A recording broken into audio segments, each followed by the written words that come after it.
قرآن مجید میں ایک لفظ بکثرت استعمال ہوتا ہے، وہ ہے ذکر۔ جیسے قرآن مجید میں اللہ تعالیٰ نے فرمایا کہ الا بذکر اللہ تطمئن القلوب۔ الا کا معنی ہے سن لو، خبردار ہو جاؤ اور آگاہ ہو جاؤ۔ کوئی اہم اعلان کرنا ہو تو الا کا لفظ استعمال ہوتا ہے کہ الرٹ ہو جاؤ۔ اللہ تعالیٰ نے فرمایا کہ الا، غور سے سنو، بذکر اللہ تطمئن القلوب، اللہ کے ذکر کے ساتھ مطمئن ہوتے ہیں دل، دلوں کو سکون اور اطمینان اللہ کی یاد کے ساتھ ملتا ہے۔ اب یہ سمجھنا بہت ضروری ہے کہ اللہ تبارک و تعالی نے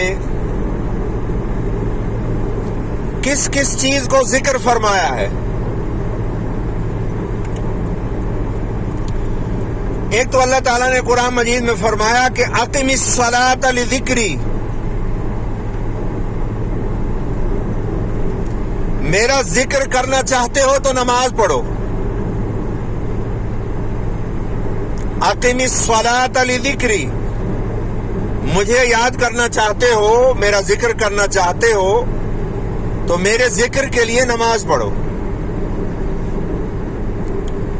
اس سے ہمیں یہ معلوم ہو گیا کہ نماز ایک عظیم ذکر ہے۔ دوسرا، اللہ تعالیٰ نے قرآن مجید میں فرمایا کہ انا نحن نزلنا الذکر وانا له لحافظون، بے شک اس قرآن کو ہم نے ذکر بنا کر نازل کیا ہے اور ہم ہی اس کی حفاظت کر رہے ہیں۔ تو قرآن مجید پڑھنا، قرآن کی تلاوت کرنا، اس کے معنی پر غور و فکر کرنا،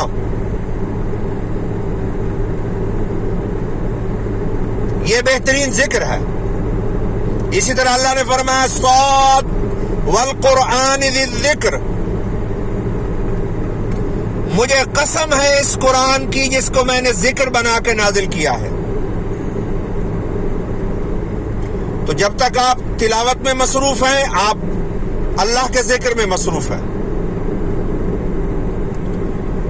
ذکر کے دو معنی اپنے ذہن میں رکھیے۔ ایک تو ذکر کا معنی ہے یاد دہانی کرانا،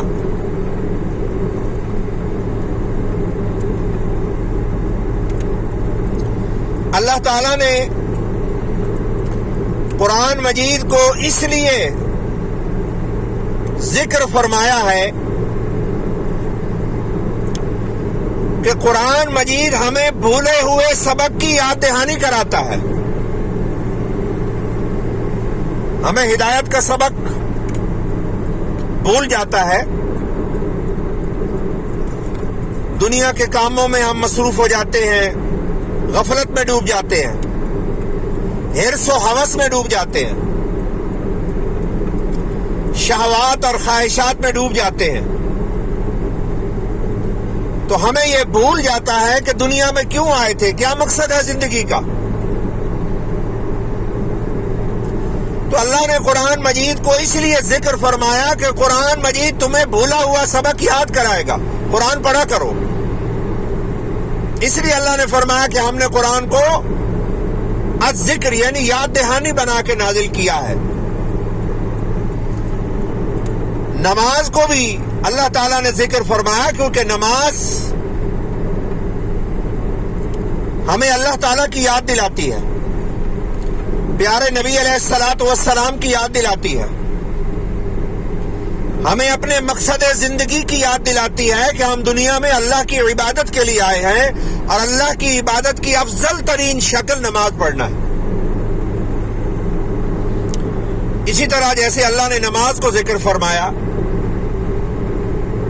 قرآن مجید کو ذکر فرمایا، جو آپ تسبیحات پڑھتے ہیں جیسے لا الہ الا اللہ، سبحان اللہ، الحمدللہ، اللہ اکبر، سبحان اللہ وبحمدہ، سبحان اللہ العظیم، یا لا الہ الا انت سبحانک انی کنت من الظالمین، یہ جو تسبیحات ہیں یہ بھی ذکر الہی ہے۔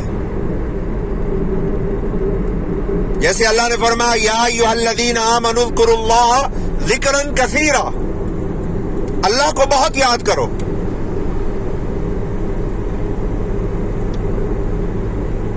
اسی طرح حضور علیہ الصلوۃ والسلام نے ارشاد فرمایا کہ افضل الذکر لا الہ الا اللہ، سب سے افضل ذکر لا الہ الا اللہ ہے۔ تو تسبیحات پڑھنا یہ بھی ذکر الہی ہے۔ سبحان اللہ اور الحمدللہ کا ورد کرنا یہ بھی ذکر الہی ہے۔ ایک اور چیز یاد رکھیے کہ اللہ تعالیٰ نے قرآن مجید میں یہ ارشاد فرمایا کہ اگر تم مجھے یاد کرو گے تو میں بھی تمہیں یاد کروں گا۔ یعنی ذکر الہی ون وے ٹریفک نہیں ہوتی، جیسے یہ ہمارے سامنے ون وے ہے، آپ دیکھیں یہ ون وے ٹریفک ہے۔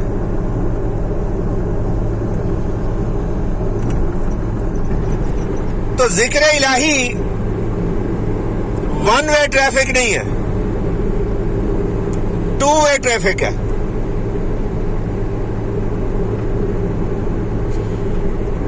یعنی اللہ تعالیٰ ارشاد فرماتے ہیں کہ فاذکرونی اذکرکم، جب تم مجھے یاد کرو گے تو میں بھی تمہیں یاد کروں گا۔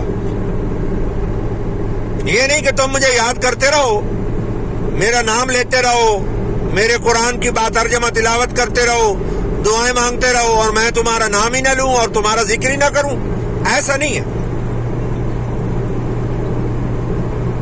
کیونکہ اللہ تعالیٰ بہت قدردان ہے، کائنات میں کوئی آپ کی اس طرح قدر نہیں کرے گا جیسے آپ کا رب آپ کی قدر کرتا ہے، آپ کے ساتھ محبت کرتا ہے، احترام کرتا ہے۔ تو اللہ نے فرمایا کہ فاذکرونی اذکرکم، جب تم مجھے یاد کرو گے۔ بندے کا یاد کرنا کیا ہے؟ بندے کا یاد کرنا ہے نماز پڑھنا، تلاوت کرنا، تسبیحات پڑھنا، اور اللہ کا یاد کرنا کیا ہے؟ جیسے تفسیر جلالین میں آپ پڑھتے ہیں کہ وہاں پہ لکھا ہے کہ اللہ تعالیٰ فرماتے ہیں کہ تم مجھے یاد کرو میری بندگی اور عبادت سے، میں تمہیں یاد کروں گا اپنی رحمت اور فضل و کرم نازل کر کے، میں رحمتیں نازل کر کے تمہیں یاد کروں گا۔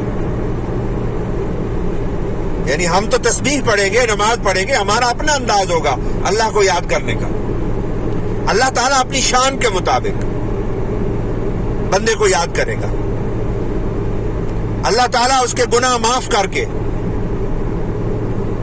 بندے پر رحمتیں، فضل و کرم، معافیت، سلامتی، دین و دنیا کی بھلائی، مغفرت نازل کر کے اللہ تعالیٰ بندے کو یاد کرتا ہے۔ تو اللہ کا اپنا انداز ہے۔ تو اس لیے میں کہہ رہا ہوں کہ جو ذکر الہی ہے اس کا مفہوم آپ کے ذہن میں ہونا بہت ضروری ہے۔ نماز ذکر ہے، تلاوت ذکر ہے، تسبیحات ذکر ہے۔ اسی طرح علماء کرام سے، اہل علم سے دین سیکھنا بھی ذکر ہے۔ جیسے آپ واعظ سنتے ہیں، تقریر سنتے ہیں، قرآن کا ترجمہ سنتے ہیں، پیارے نبی علیہ الصلوۃ والسلام کی پیاری حدیثیں سنتے ہیں، یہ بھی ذکر ہے۔ اسی لیے اللہ تعالیٰ نے فرمایا کہ فَاسْأَلُوا أَهْلَ الذِّكْرِ إِن كُنتُمْ لَا تَعْلَمُونَ، اے فَاسْأَلُوا أَهْلَ الْعِلْمِ إِن كُنتُمْ لَا تَعْلَمُونَ، کہ تم اہل علم سے سوال پوچھ لیا کرو، اگر تم نہیں جانتے تو اہل علم سے پوچھو۔ یہاں پر اللہ تعالیٰ نے ان لوگوں کو اہل ذکر فرمایا، ذکر والے فرمایا اس آیت کریمہ کے اندر جو اہل علم ہے، کیونکہ اگلا لفظ ہے ان کنتم لا تعلمون، اگر تم علم نہیں رکھتے تو اہل علم سے پوچھا کرو، ان سے دریافت کیا کرو۔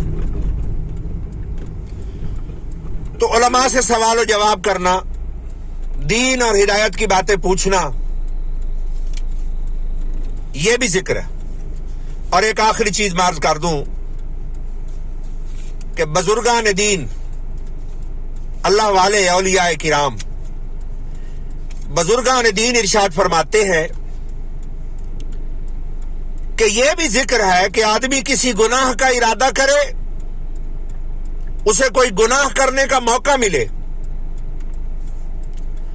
اور پھر وہ اللہ کے خوف سے ڈر جائے، گناہ سے واپس آ جائے، اپنے اٹھے ہوئے قدم واپس کر لے،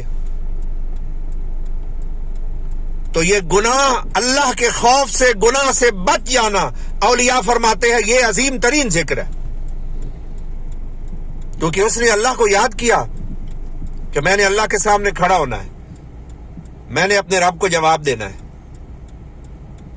اور پھر وہ گناہ سے باز آ گیا، ظلم سے باز آ گیا، بے حیائی سے رک گیا، حرام سے پیچھے ہٹ گیا، اللہ کو یاد کر کے۔ تو بزرگان دین اور اولیاء کرام، اللہ والے فرماتے ہیں، اللہ کے ولی ہمیں بتاتے ہیں کہ اللہ کو یاد کر کے گناہوں سے بچ جانا، باز آ جانا، رک جانا، یہ بہترین ذکر الہی ہے۔ تو دعا کریں کہ اللہ تبارک و تعالی جو ہماری زندگی ہے، یہ اللہ ہمیں ذکر الہی میں بسر کرنے کا شرف عطا فرمائے۔ اللہ ہمیں نماز والا ذکر، قرآن کی تلاوت والا ذکر، اور اسی طرح گناہوں سے بچنے والا ذکر، یہ سب ذکر اللہ تعالی ہمیں نصیب فرمائے، کیونکہ الا بذکر اللہ تطمئن القلوب، سن لو کہ اللہ کی یاد سے ہی دلوں کو اطمینان ملتا ہے۔ السلام علیکم ورحمۃ اللہ وبرکاتہ۔